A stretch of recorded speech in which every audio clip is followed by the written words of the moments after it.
परिस्थितियों का आना, एक भक्त के जीवन में विपरीत परिस्थितियों का आना पार्ट ऑफ लाइफ है। और उन विपरीत परिस्थितियों में मुस्कुराते हुए बाहर निकल जाना आर्ट ऑफ लाइफ है। और ये जीवन जीने की कला आज तक जिसने भी जाना, ऐसे पूर्ण संत सदगुरु के सानिध्य में जाकर के जब उन्होंने उस आत्मिक ज्ञान को हासिल किया, उस तत्व ज्ञान, उस ब्रह्म ज्ञान को जब उन्होंने अपने अंतर्घट में प्राप्त किया, जिस ज्ञान के द्वारा उस ईश्वरीय सत्ता का दर्शन होता है, उसके बाद ही किसी इंसान की भक्ति के अंदर दृढ़ता आती है।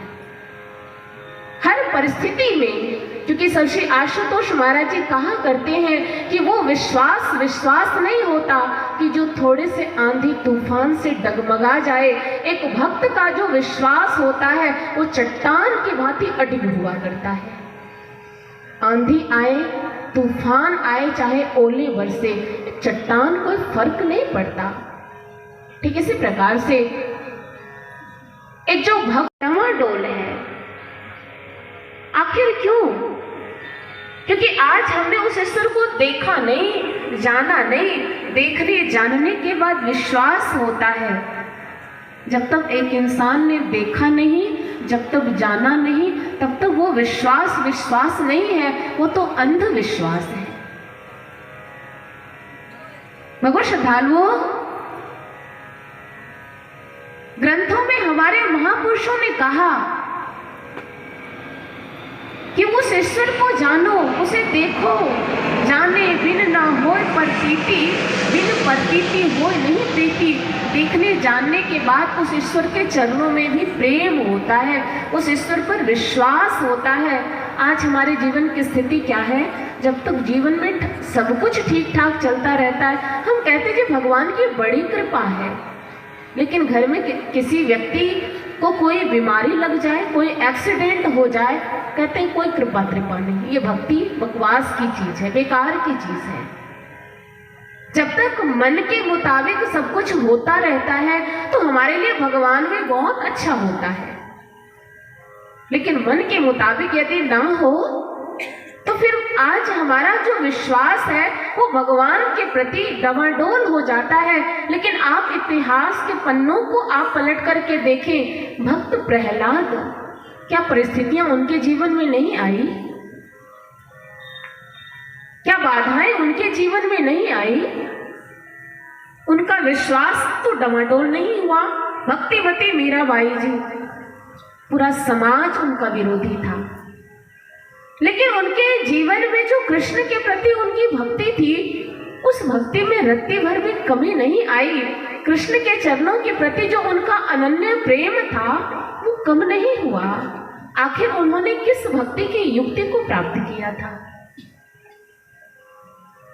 इसलिए गोस्वामी तुलसीदास से कहते हैं, हमारी भक्ति किस प्रकार की है? आज जिस प्रकार से तेल और पानी को यदि मिलाया जाए तो लगता है बिल्कुल तेल और पानी मिल गया, लेकिन जैसे स्थिर छोड़ दिया जाए, पानी अलग तेल अलग, ऐसी भक्ति आज हमारी भी है। जब तक सब कुछ ठीक ठाक है, भगवान की बड़ी महिमा गाते हैं, लेकिन जीवन में कोई विपरीत परिस्थितियां आ जाए तो घबरा जाते हैं। श्री आशुतोष महाराज जी भक्ति के कारण से था। भगवान श्रद्धालु, आज सारी दुनिया भक्ति कर रही है, लेकिन आखिर उस शबरी ने कौन सी ऐसी भक्ति की?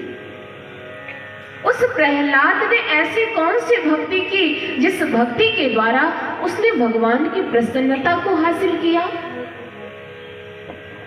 आज भक्ति तो सारी दुनिया कर रहे हैं, आपके हृदय में भी भगवान की भक्ति है, तभी तो आप अपने घरों से चल करके इतनी संख्या में आप यहाँ उपस्थित हुए हैं। आपकी ये उपस्थिति इस बात का प्रमाण है कि आपके हृदय में भगवान के प्रति प्रेम है। लेकिन वो भगवान जो कन कन का वासी है, जो घट घट का वासी है, उस भगवान की भक्ति को हम कैसे प्राप्त करें? क्योंकि आज यदि समाज की ओर दृष्टिपात किया जाए तो आज हर एक इंसान अपने मन के मुताबिक भक्ति करता है। मन करता है तो सोमवार को शिव जी की पूजा कर लेता है, मन करता है तो मंगलवार के दिन बजरंगबली की पूजा कर लेता है। बृहस्पतिवार बृहस्पति भगवान के लिए फिक्स है। शनिवार बड़े ही खतरनाक देव है, शनि देव।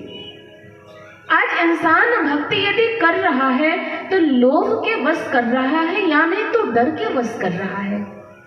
लेकिन भक्तों ने यदि भक्ति किया तो डर के मारे नहीं किया, लोभ के वश नहीं किया। उन्होंने भक्ति यदि किया तो प्रेम के वश किया। उन्हें भगवान से भगवान का प्रेम चाहिए था, उन्हें भगवान से भगवान की भक्ति चाहिए था, इसलिए उन्होंने भक्ति किया। लेकिन आज समाज की स्थिति देखें, यदि किसी से पूछा जाए कि भगवान कितने हैं तो हर एक व्यक्ति कहता है कि वो भगवान तो एक है, सबका मालिक एक। लेकिन पूजने की वारी हो जाते हैं अनेक। आज इंसान ने जमीन जायदाद को बांटा।